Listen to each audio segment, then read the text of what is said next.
Okay, about And 75% of the students in a class score between 80 and 100 on the quiz. The other 25% of the students have spread out. Oh, I'll have to move your picture out the way so I can read it all. The other 25% of the students have scores that spread out between 35 and 79. Okay. Characterize the shape of this distribution and then explain. Okay. So it's a visual thing. So I'll be showing you this picture in a minute.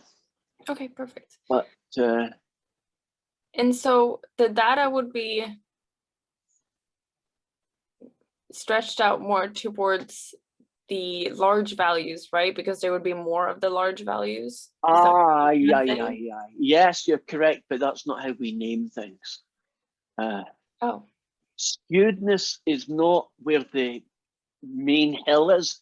Skewedness gets its name from where the tail is. So that's what your problem is. Oh. So if you just switch the names around, you'd be fine. So your idea, I'll show you kind of visually what you're doing here. Because you had the right idea, but you just didn't have the names. You're saying there's a lot of data up here and then it kind of tails off down to whatever it is, 35, right? Mm-hmm. Yeah. This is called the tail. And when the tail is long, and it is quite long, right? It's 80 to 35, it's really long. When the tail is long to the left, we say skew to the left. So there are three main shapes for data. There is the bell-shaped one, which is called symmetric. And then you have the skewed to the left and then skewed to the right. So if the first, say, 25%, the first 75% were all between 0 and 50. That's about 0 and say 20, right? And then the rest of the class were all the way up to 80. Can you see that's 25% and that's 75%? Can you see that that's basically describing the tail to me?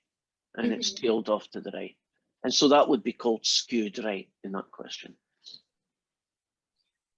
Okay, so I think what's confusing me is that it's skewed to the right, which we're talking about what the tail is doing. What the right? tail is doing, and not the actual what the mass of data is. Yeah, this thing is called the head, if you want to know a name for it, right? So this is called the head, and this is called the tail. So imagine you've got a little monster, and it's got a big head and a long tail. Right? And wherever the long tail is, that's the name. If the long tail is on the right, it's skewed to the right. If the long tail is on the left, it's skewed to the left. Okay. All right. So